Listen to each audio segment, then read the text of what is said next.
ज्याप्रमाणे म्हणल्या मुलीच्या डोक्यावर अक्षता पडतात आणि त्यावेळेस म्हणजे मुलगी नांदाय चाललेली असते त्यावेळेस आईच्या डोळ्याला पाणी कसं येतं आई कशी रडते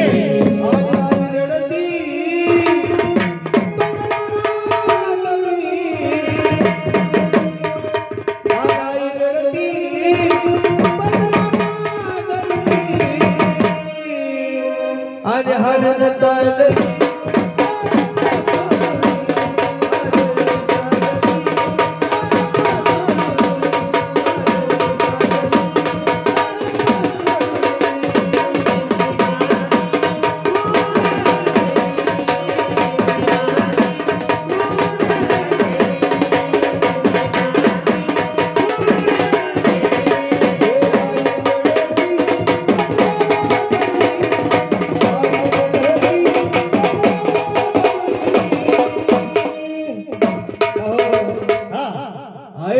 पदराला धरून आणि हरण चालली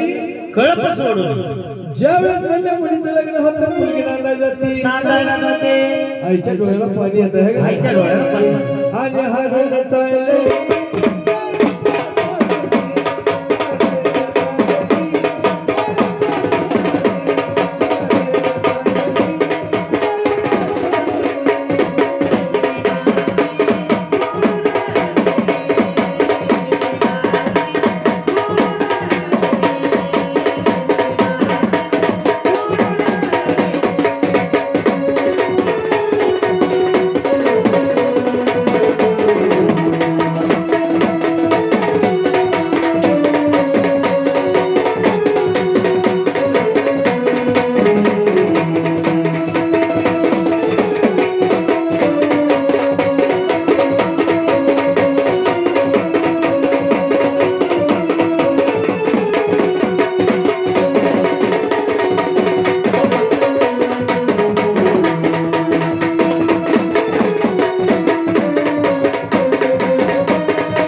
मोठी करायची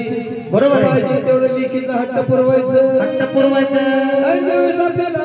लाडाची लेक म्हणजे नांदाय चाललेली असती बापाच्या डोळ्याला पाणी कसं येतं बापाच्या डोळ्याला पाणी येते ना आणि बाप रडतो बाप रडतो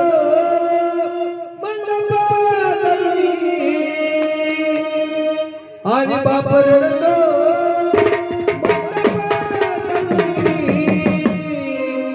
आणि हृदयामधलं